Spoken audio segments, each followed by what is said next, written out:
লোকটার নাম হলো মীর কাসিম আলী। লোকটার নাম কি? মীর কাসিম আলী। উকিল বলতেছে, স্যার আজকে রাত 12টায় আপনার ফাঁসি হবে। উকিল বলতেছে, স্যার আজকে রাত 12টায় আপনার ফাঁসি হবে। তো মীর কাসিম আলী বলতেছে, উকিল সাহেব এখন কয়টা বাজে? তো বলে এখন রাত 9:30 বাজে। তখন বলতেছে, আলহামদুলিল্লাহ এখনো 2.5 ঘন্টা আছে। চিন্তা করে দেখেন, 2.5 ঘন্টা পর তার ফাঁসি হবে। তাই মুচকি মুচকি হেসে বলতেছে, আলহামদুলিল্লাহ এখনো 2.5 ঘন্টা আছে। তো উকিল সাহেব খামাকে 2.5 ঘন্টা চেতন থেকে কি হবি? আমি 2 ঘন্টা ঘুম পাড়ি, যদি চেতন না পাই তুমি আমাকে ডাক দিও। যে লোকটার 2.5 ঘন্টা পর ফাঁসি হবি সেই লোকটা বলতেছে, খামাকা চেতন থেকে লাভ কি? আমি 2 ঘন্টা ঘুম পাড়ি, যদি চেতন না পাই তুমি আমাকে ডাক দিও। উকিল বরবর কর যায় আর কয়, পাগলা হচ্ছে রে, যার 2.5 ঘন্টার পর ফাঁসি হবি তাই বলে 2 ঘন্টা ঘুম পাড়বি, চেতন না পালে বলে ডাক দেওয়া লাগবে, পাগল হয়ে গেছে। উকিল মন খারাপ করে বের হয়ে গেছে। রাত যখন 11:30 বাজে তখন উকিল দেখার জন্যে ঢুকছে, ঢুকে দেখে নাক ডেকে ঘুম পাড়তেছে। উকিল কয়, কে রে? যেই লোকটার 8 ঘন্টা পর ফাঁসি হবি সেই লোকটা নাক ডেকে ঘুম পাড়তেছে। দৌড়ে গিয়ে পা নাড়াইছে, চেতন কয় বলতেছে, উকিল সাহেব ফাঁসির সময় কি হয়ে গেছে? কয় না স্যার এখনো 8 ঘন্টা আছে। আলহামদুলিল্লাহ। মুচকে হাসি দিয়ে অজু করে 2 রাকাত নামাজ পড়ে কোরআনের সূরা মুলক আর মুজাম্মিল তেলাওয়াত করে ফাঁসির কন্ডম সেলের মধ্যে সবচাইতে ভালো যে পাঞ্জাবি ছিল ওই পাঞ্জাবি পরে চিরুনি দিয়ে মাথার চুল আঁচড়ায়া উকিলকে বলতেছে, উকিল রে দেখো তো আমাকে কেমন লাগতেছে। উকিল কান্দে বলে, স্যার এখন আপনার ফাঁসি হবে। আপনি এমন। আল্লাহ বললেন, কে রে ইবলিস, সবাই আদমকে সেজদা করলো, তুই করলি না কেন? ইবলিস বলতেছে, আমি হলাম আগুনের তৈরি, আদম হলো মাটির তৈরি। ইল্লা ইবলিস আবা ওয়াস্তাকবার। ইবলিস অহংকার করে সেজদা করলো না। আল্লাহ বলেন, বের হয়ে যা, বের হয়ে যা, আমার হেদায়েত আমার রহমতের মধ্যে তোর কোনো জায়গা নেই। তো ইবলিস বের হওয়ার সময় আল্লাহকে একটা প্রশ্ন করছে, আল্লাহ আপনি যদি আমাকে বের করে দেন আমার থাকার কোনো ক্ষমতা, যখন থাকার কোনো ক্ষমতা আছে নাই, কিন্তু আপনার কাছে আমার একটা প্রশ্ন। আল্লাহ বলে, কি প্রশ্ন? ইবলিস বলতেছে, আমার প্রশ্ন হলো আদম বড় না আল্লাহ বড়? খুব সূরা আসরের তাফসীর শুনবেন তো, একটু মনোযোগ দিয়ে শুনবেন। ইবলিস শয়তান যে প্রশ্ন করছে, খেয়াল করছেন কি প্রশ্ন? যে আমার প্রশ্ন হলো আদম বড় না আল্লাহ বড়? তা আল্লাহ বলে, ইবলিস তোর কি মনে হয়? ইবলিস বলতেছে, 6 লক্ষ বছর আপনাকে সেজদা করলাম আর আদমকে খালি একটা সেজদা করিনি। 6 লক্ষ বছর আপনাকে সেজদা করলাম আর আদমকে একটা সেজদা করলাম না। আমার একটা সেজদা না করার কারণে 6 লক্ষ বছর সেজদার খবর কি? আল্লাহ ডাকদা বলে, ইবলিস আমি আল্লাহ আদমকে এত ভালোবাসি, আমার চাইতে অনেক বেশি। একটা সেজদা না দেওয়ার কারণে তোর 6 লক্ষ বছরের সেজদা বাতিল করে দিয়েছি। সুবহানাল্লাহ, জোরে বলা গেল না? আল্লাহ কি বলতেছেন, ইবলিস আমি আল্লাহ আদমকে এত ভালোবাসি, আমার চাইতেও অনেক বেশি। আল্লাহ নিজের চাইতেও আমাদেরকে বেশি ভালোবাসে। সুবহানাল্লাহ কবেন না? আপনার বলেন তো, আল্লাহর দয়া কম না বেশি? খালি যদি পড়েন লা তাকনাতু মির রাহমাতিল্লাহ ইন্নাল্লাহা ইয়াগফিরুয যুনুবা জামিআ ইন্নাহু হুয়াল গাফুরুর রহিম, এই একটা মাত্র আয়াতের তাফসীর করলে একটা মুসলমানও জান্নাতে জাহান্নামে যাবে না, সব মুসলমানকে আল্লাহ জান্নাত দিয়ে দিবে। সুবহানাল্লাহ বলেন না? কিন্তু এত সহজ করে আমি বলতেছি না, একটু খেয়াল করে দেখেন যে আমি আল্লাহ আদমকে এত ভালোবাসি, আমার চাইতেও অনেক বেশি। একটা সেজদা না দেওয়ার কারণে তো 6 লক্ষ বছরের সেজদা আমি আল্লাহ বাতিল করে দিছি। সুবহানাল্লাহ কবেন না? আর সেই মানুষকে আল্লাহ বলতেছেন, ইন্নাল ইনসানা লাফি খুসর, নিশ্চয় মানুষগুলো ক্ষতির ভিতরে। অবশ্যই এর পিছনে কারণ আছে, আছে না নাই?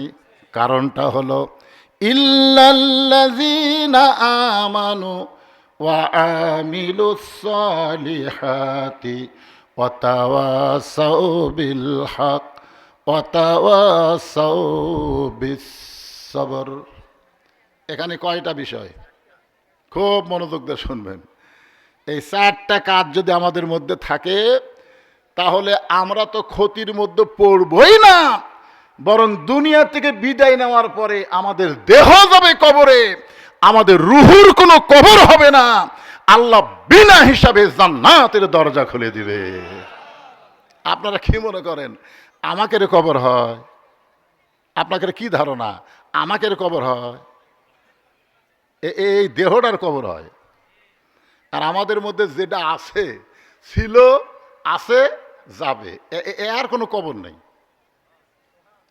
এর কোনো কবর আছে? কোনো কবর নেই। আজকে একটু মনোযোগ দিয়ে শোনেন। এক নম্বর হলো ইল্লাল্লাযীনা আমানু। এক নম্বর ইমানের কথা বলা হয়েছে। ইমান যদি না থাকে তাহলে তার কোনো আমল আল্লাহর দরবারে কবুল হবে না। যত রোজা করি, নামাজ পড়ি, হজ করি, যাকাত দেই, ইমান যদি না থাকে আপনারা বলেন তো তার কোনো ইবাদত কবুল হবে? আসলে নামাজ পড়ে জমির ধান দেখতে পারি আছে। কোন নামাজ? জমির ধান দেখতে পারে যায়, দেখে ওপর জমির পানি চলমল করতেছে, নিচে আর জমির পানি নাই। এখন চিন্তা করতেছে কে ওপরে এত পানি, আমার জমির পানি নাই। ওই তখন চারিদিকে এভাবে তাকাছে, চারিদিকে তাকে থাকে কেউ নাই। আস্তে করে বসা বিসমিল্লাহ কয়ে জমির আল কাটছে।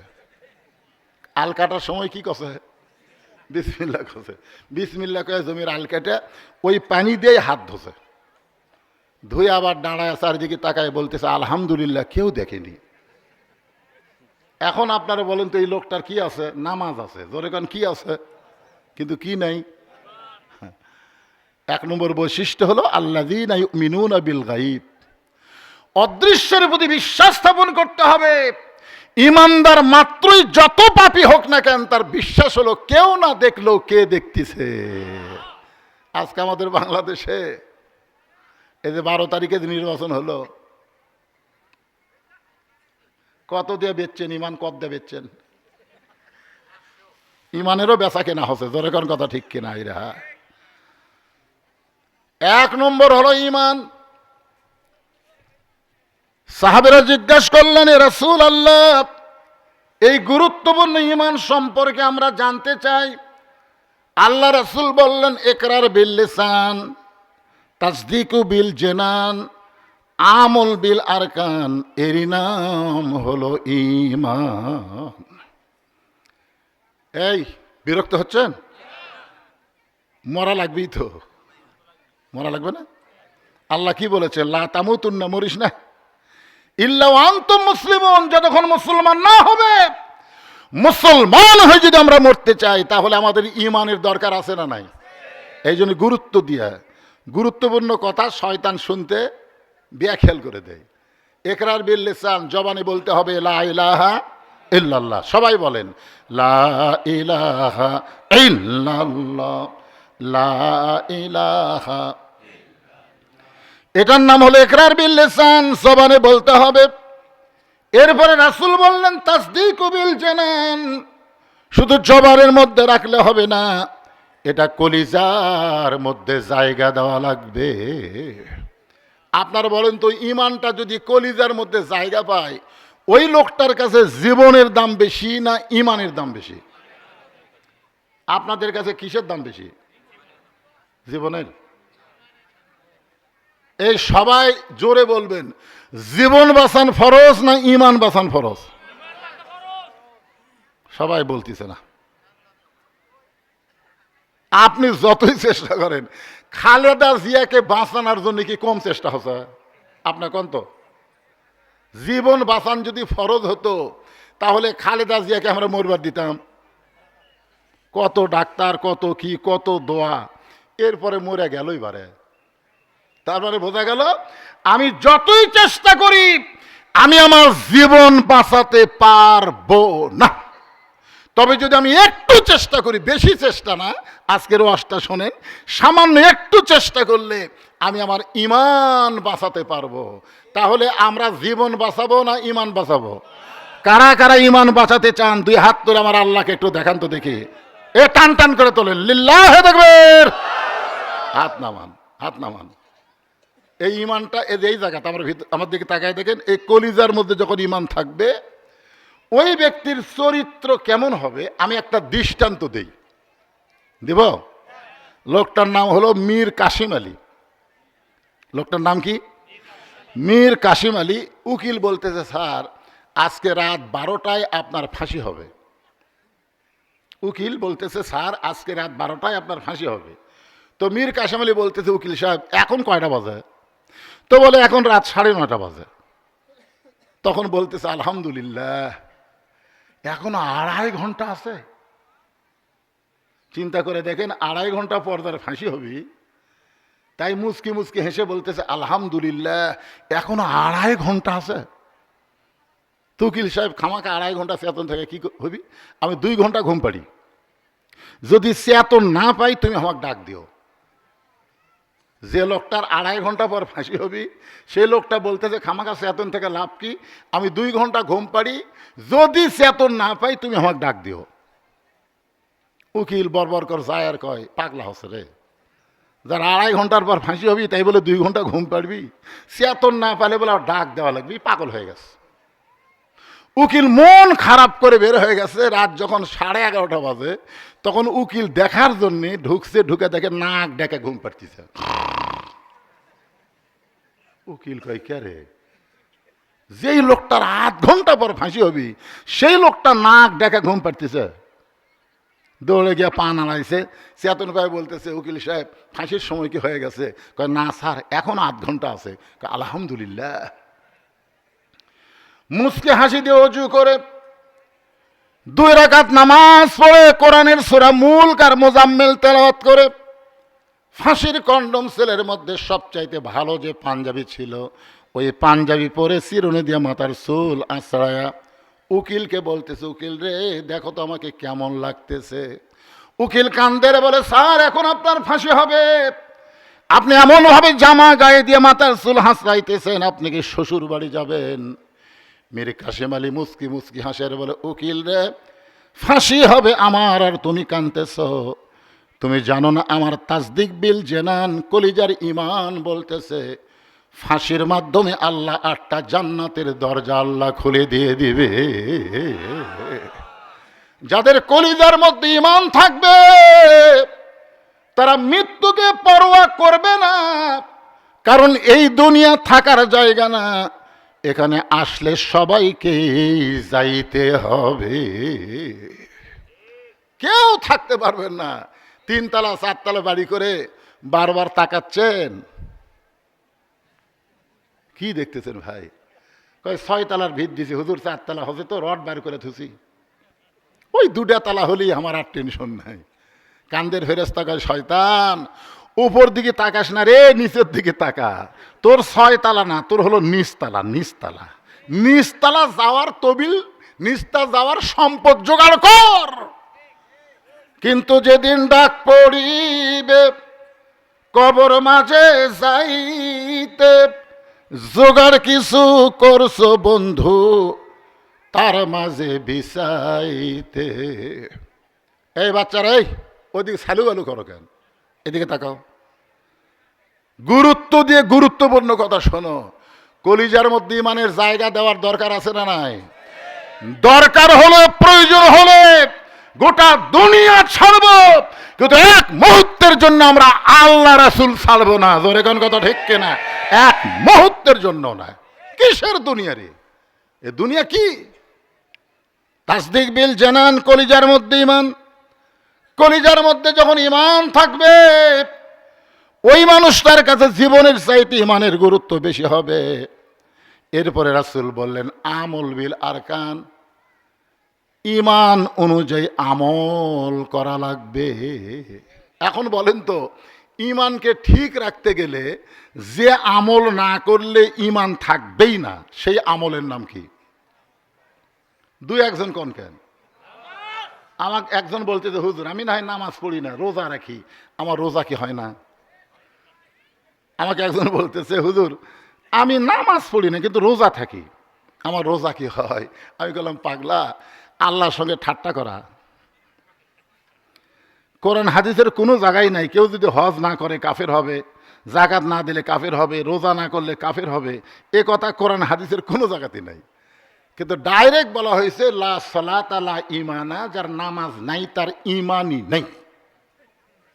আপনারা বলেন যেই লোকটার ঈমান নাই তার রোজা থেকে লাভ কি? এ কথা কন না কেন?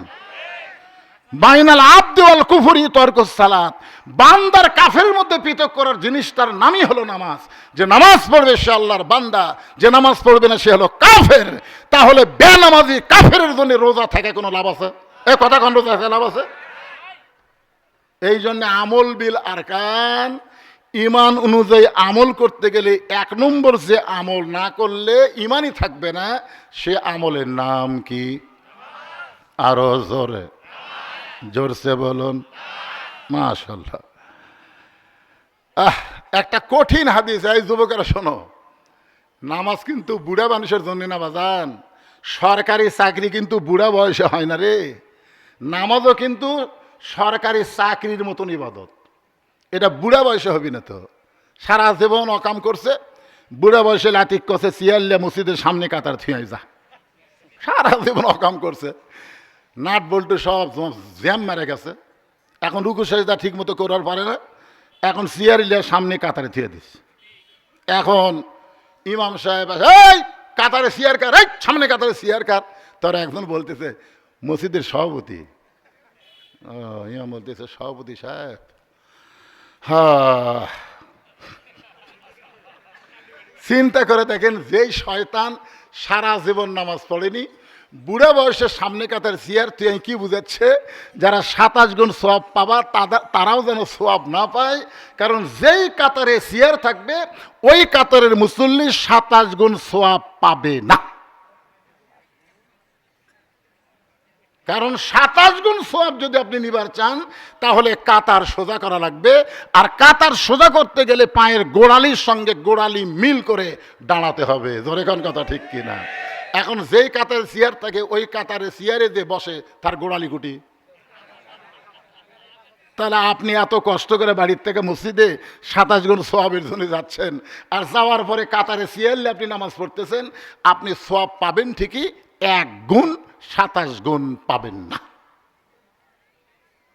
এখন 27 গুণ সোয়াব যদি নিবার চান তাহলে আস্তে করে চেয়ার সামনে কাতার থেকে দ্বিতীয় কাতার দেওয়া লাগবে।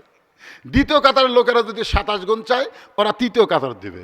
তৃতীয় কাতারের লোক যদি 27 গুণ চায় ও চতুর্থ কাতার দেবে।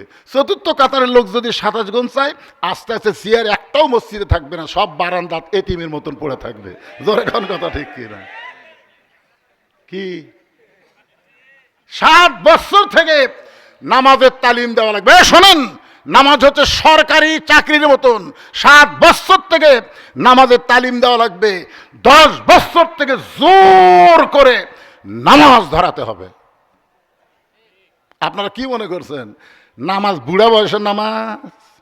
আমার মতন বুড়া যখন আল্লাহর সামনে দাঁড়াবে, আল্লাহ বলবে, এই বুড়াই, তোর শৈশবকালের বুড়াকালের নামাজের কোনো হিসাব আমি চাই না, খালি যৌবনকালের হিসাব দিয়ে জান্নাতে যা।